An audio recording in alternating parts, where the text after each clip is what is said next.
छतरपुर जिले के राजनगर में एक युवक गले में समस्याओं की माला पहनकर जनसुनवाई में पहुंचा। कलेक्टर ने जनसुनवाई से जल्दी चले जाने के बाद एसडीएम को आवेदन दिया।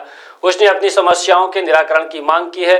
वहीं एसडीएम ने युवक को निराकरण करने का आश्वासन दिया है। राजनगर जनपद पंचायत में आयोजित जिला स्तरीय जनसुनवाई में अनोखा नजारा देखने को मिला, जहां लालपुर पंचायत के रहने वाले इमरान अपने गले में गांव की समस्याओं के आवेदन की माला पहनकर पहुंचा, लेकिन कलेक्टर नहीं मिले तो इमरान ने अपनी पीड़ा मीडिया को सुनाई। इमरान ने बताया कि वह गांव की समस्याओं को लेकर कई बार छतरपुर जनसुनवाई, राजनगर एसडीएम और जनपद सीईओ छतरपुर के साथ ही अन्य जनप्रतिनिधियों, विधायकों, सांसद को अवगत करा चुके हैं, लेकिन आज तक उनकी मांगों को पूरा नहीं किया गया। कलेक्टर के जनसुनवाई से जल्दी चले जाने के बाद इमरान ने एक बार फिर राजनगर एसडीएम को आवेदन देकर अपनी समस्याओं के निराकरण की मांग की। अगर 15 दिन तक समस्याओं का निराकरण नहीं हुआ तो एसडीएम कार्यालय के बाहर भूख हड़ताल करने की चेतावनी भी दी है।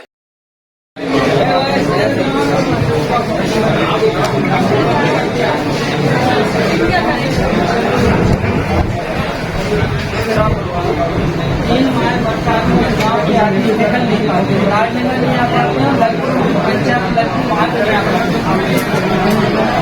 के लिए मैं कई बार आवेदन साथ ही साथ सर एक स्कूल है, स्कूल में बच्चियाँ पानी पीने जाते हैं। 8-10 साल एक दुर्घटना हुई थी तो बच्ची की मृत्यु हो गई थी, मतलब पूरे तरीके से वो ट्रैक्टर से गुजर गई थी। आपको बता ये बच्चियाँ पानी पीने आती हैं, कम से कम 2-3 किलोमीटर दूर पानी पीने आती हैं।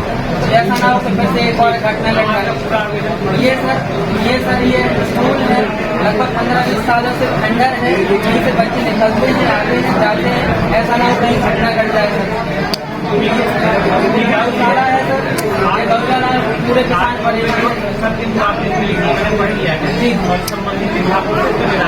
सर मैं आपसे निवेदन करता हूँ, गुजारिश करता हूँ, हाथ जोड़ के सर अगर 15 दिन में सर ये जो समस्याएं हैं निराकरण नहीं होगा सर तो मैं भूख हड़ताल पर आपके कार्यालय के सामने बैठूंगा। क्योंकि मैं सर कई बार आवेदन दे चुका हूँ, छतरपुर में भी आपको सबको बता चुका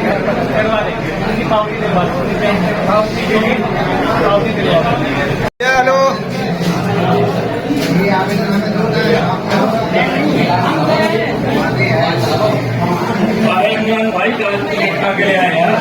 गले में लटका के क्यों आए हो आप? मेरा नाम मोहम्मद इमरान है और मैं जनपद पंचायत राजनगर के लालपुर से बिलोंग करता हूँ। मैं इसलिए ये आवेदन गले में लटका के आया हुआ हूँ क्योंकि कई बार छतरपुर कलेक्टर को आवेदन दे चुका हूँ, कई बार राजनगर एसडीएम को बता चुका हूँ, कई बार जनपद सीओ साहब को बता चुका हूँ। राजनगर स्कूल में 20 दिन हो गए हैं, हाई स्कूल है, प्राथमिक स्कूल है, अस्पताल है, लाइट नहीं है। उन्होंने लिख के दे दिया, आवेदन दे दिया, मौका दे दिया। अन्य एक और मोहल्ला है, वहाँ पर 10 दिन से डीपी नहीं है, खराब है। लोग बात फोन लगा रहे हैं, जीए साहब को कई बार फोन लगाए, वाई साहब को फोन लगाया, फोन ही उठा रहे हैं। आप सोचिए छोटे छोटे बच्चे हैं, इतनी गर्मी पड़ रही है, किस तरीके से बच्चे रह रहे होंगे। और स्कूल में जो कंप्यूटर वर्क है वो रुका हुआ है, जो वहाँ पे पढ़ाया जाता है वो रुका हुआ है, और बच्चे इतनी गर्मी में किस तरीके से बैठ रहे होंगे। अगर बच्चा कोई बीमार हो जाएगा तो उसके लिए कौन जिम्मेदार है।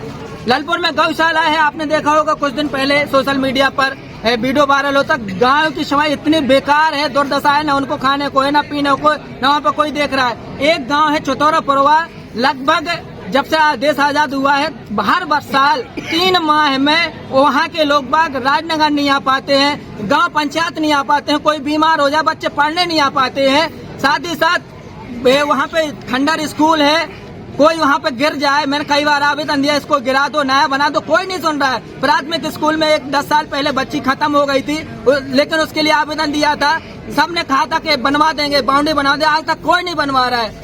ऐसी रोड की समस्याएं हैं, किसानों की समस्याएं, गाँव से समस्याएं हैं, लाइट की समस्या, कोई सुनने वाला नहीं है। और मेरा एक और कलेक्टर महोदय से निवेदन था, चले गए वो ठीक है, लेकिन निवेदन ये था कि अगर ये हमारे अधिकारी महोदय, एसडीएम महोदय, तहसीलदार महोदय, सीओ महोदय अगर सुन रहे होते तो ये लोग बाग इतनी लाइन थोड़ी ना लगी होती। कलेक्टर महोदय को सुनाने आए थे, हम अपनी पीड़ा दिखाने आए थे, हमारी किसी से कोई व्यक्तिगत बुराई बिल्कुल नहीं है। लेकिन अगर ये अधिकारीगण सुन रहे होते तो यहाँ पे देखिए हजारों लोगों की भीड़ लगी हुई है, गाँव से आ रहे हैं। हर तहसीलदार रोज बैठते हैं, एसडीएम रोज बैठते हैं, सीओ साहब रोज बैठते हैं। आखिर ये लोग क्यों आए हैं, क्यों पीड़ित हैं, कहीं ना कहीं इनको न्याय नहीं मिल रहा है, इसलिए कलेक्टर महोदय को सुनाने आते। लेकिन कलेक्टर महोदय थोड़ी देर आए, उसके बाद चले गए।